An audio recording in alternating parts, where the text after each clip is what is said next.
Hey y'all, today we are going to talk about classical China. China is here in East Asia, the orange here. Now, today we're going to be talking about several of the Chinese philosophies that we talked about in ancient civilizations. If you have or want to know more about these Chinese philosophies, please refer back to the Ancient Civilizations China video.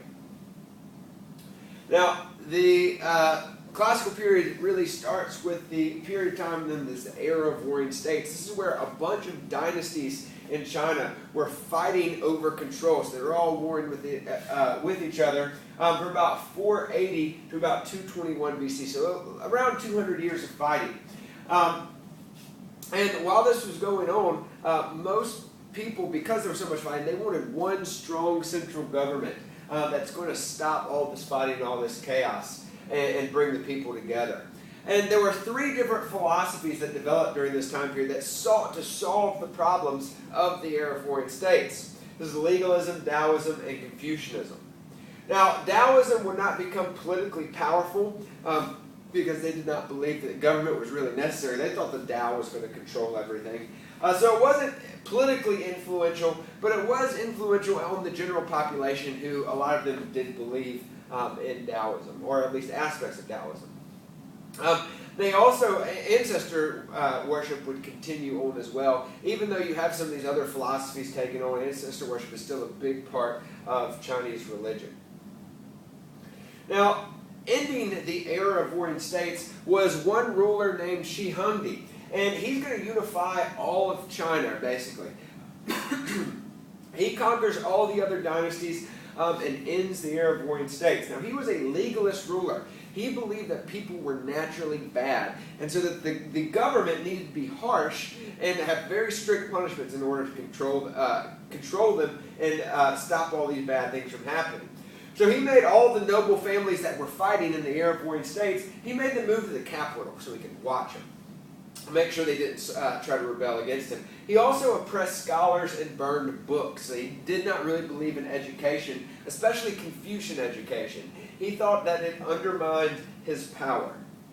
Now, one of the good things they did was he tried to standardize a lot of China. He made a single form of writing, single form of currency. He even standardized things like down to the width of the roads so that China could function cohesively as one group.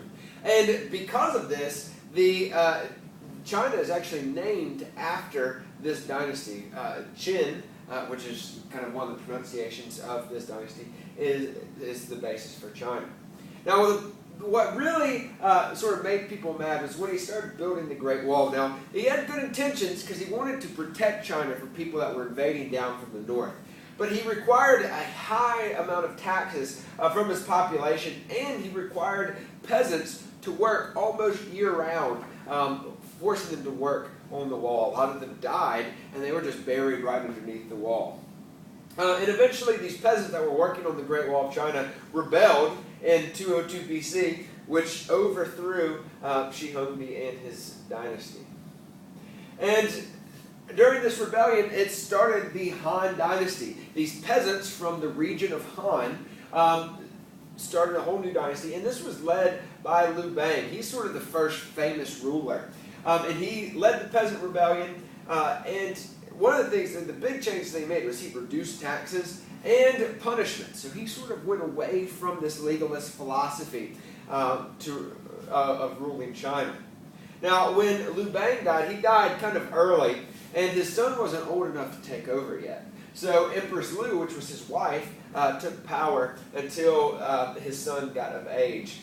And she's one of the very few women that are actually rule in China.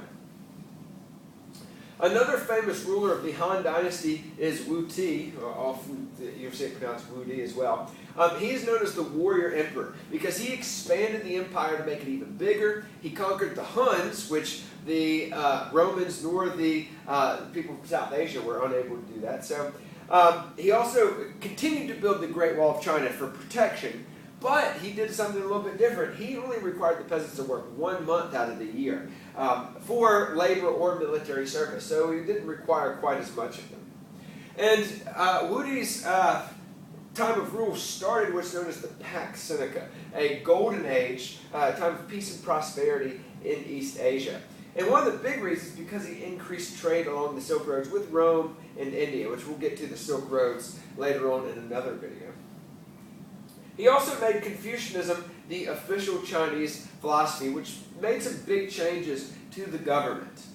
So the Confucianism's effect on the Chinese government, one, is that it promoted respect and virtue from the people, but also the emperors. Okay? The emperors were supposed to lead by example.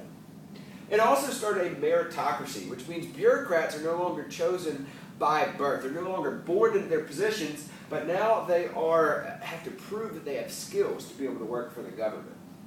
And the way that they proved those skills is by taking a civil service exam. These were tests that the bureaucrats had to take to see if they had the necessary education and skills to be government officials. Now, these were open to anybody. Anybody could take the test and try to become government officials. But largely, it was still only achieved by wealthy people who could afford the education. But in general, it started to produce a government that was more qualified and more skilled to govern. They also had many more advancements during this Pax Seneca, during the Han Dynasty. Paper was invented, which increases printing and literacy. They create better plows and collar harnesses so they can grow more crops. They create wheelbarrows, water mills for grinding grains, so no longer they don't have to do it by hand. They created rubbing alcohol for cleaning wounds. And they also had some sort of differences in their hierarchy as well. Farmers were really highly valued because they produced what is most essential in a civilization, which is their food. And merchants had a very low status. Now, normally, a lot of times merchants make a lot of money because they're trading goods, but in China, they didn't really have a big status because a lot of Chinese believed that they were making money off of other people's hard work. And so they weren't viewed very highly in China. Now, eventually, the Han declined, not because of the invasion of the Huns, like Rome and India, but they declined for more internal reasons. They had a lot of rich people, few rich people and a lot of poor people. They also had a lot of floods and famines, which is going to devastate some of the crops and make people starve. And they also have a lot of assassination plots, other people trying to take over. Now, all of these three things sort of weaken the dynasty, and then people consider that they've lost the mandate from heaven, which is the idea that they've been chosen by divine forces to rule China. And so people start to believe that they've lost this mandate from heaven, and another rebellion occurs.